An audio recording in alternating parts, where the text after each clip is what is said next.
छा अञा तोखे समझाया छा अञा तोखे समझाया पैर कढण वारा माण्हू थी कुछ सोना साईं सियाणो थी कुछ सोना साईं सियाणो थी छा। अस्सलाम वालेकुम नाज़रीन, तव्हां ॾिसी रहिया आहियो सिंध आवाज़ न्यूज़। इंडिया में हुजां त माण्हू हथ चुमना हिते गारियूं ॾिनियूं पई वञनि। टिकटॉकर मिठी जी ज़ाइदा फ़क़ीर मर्ज़ीअ सां टिकटॉक वीडियो ठाहियो। विकिरे जूं ख़बरूं कूड़ियूं आहिनि। टिकटॉकर इमदाद शाह मोर डोड़ी अलाज में ऐब न है कोई थोड़ो सर ये सोशल मीडिया वावेला मचाए उन जो भी डोन आहे उनखे ख़बर कोन्हे। असुल ॻाल्हि इहा छोकिरी पाण टिकटॉकर आहे, गॾी बिठी ॻाईंदी हुई ऐं इलाही माण्हुनि सां टिकटॉक ठाहिया बि आहिनि। इहे कंहिं क़िस्मत सां खे प्रेम आया उते चऊं था साईं तव्हां सां टिकटॉक ठाहींदासीं, बाबा बिल्कुलु भले ठाहियो। पोइ असां मूंसां टिकटॉक ठाहियूं।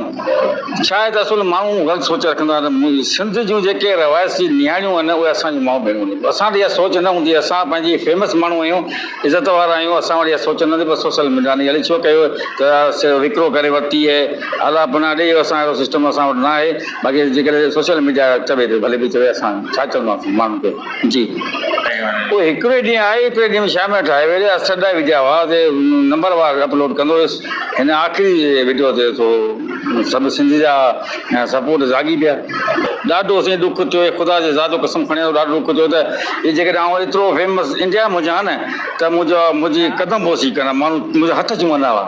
पर आउं सिंध न मूं टिकटॉक जो कमेंट छो बंदि कयूं? मूंखे घटि वधि एतिरो सही ज़ात घटि वधि मूंखे गारियूं था ॾियनि। पोइ मूं टिकटॉक जा कमेंट्स बंदि करे छॾियां त वरी मैसेजनि में गारियूं छो ॾियणियूं?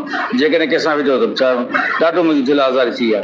साईं को बि अहिड़ो किरदारु कोन्हे। हथो हथ छोकिरियूं उन ठाहियूं की उमर कोट जी छोकिरियूं मूंसां ठाहियूं आहिनि। रेखा कोहली मूंसां ठाही वई आहे, जाम मूंसां ठाहियूं आहिनि। हाणे केतिरा जाम नाला खणसि, ऐं त फेमस माण्हू आहियां, मूंसां जाम जूं ठाहिनि। मैसेज ॾियणु चाहियां थो कंहिं नियाणीअ खे हरू भरू ख़्वार न करियो ऐं न ई वरी को असां ते अहिड़ो क़दम माना मक़सदु इहो थो माना अहिड़ो क़दम दिलि आज़ारियो असां ते ॾियो। छो त असांजो पहिरीं असां खां बयानु त वठी पुछी ॾिसो त अव्हांजो साईं छा किरदारु आहे ऐं छो था करियो। पोइ तव्हां जेकॾहिं असांजो किरदारु ग़लति हुजे त पोइ तव्हां बेशक ॻाल्हाए सघो था, चई सघो था, असांखे फांसी बि चाढ़ी सघो था।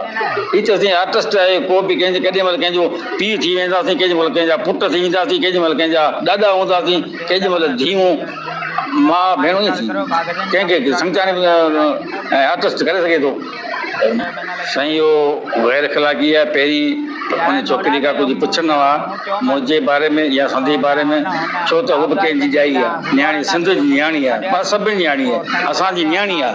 हुनखे जी दिलि आज़ारी उहो ग़रीब मिसकिन चवी नथा सघनि, उन करे हिनखे करणु न घुरिजे। नाज़रीन, सिंध आवाज़ न्यूज़ खे यूट्यूब ते ॾिसण लाइ मथे ॾिनल लिंक खे खोले सब्सक्राइब करियो। सिंध आवाज़ न्यूज़ यूट्यूब चैनल ऐं रहो हर ख़बर खां बाख़बर।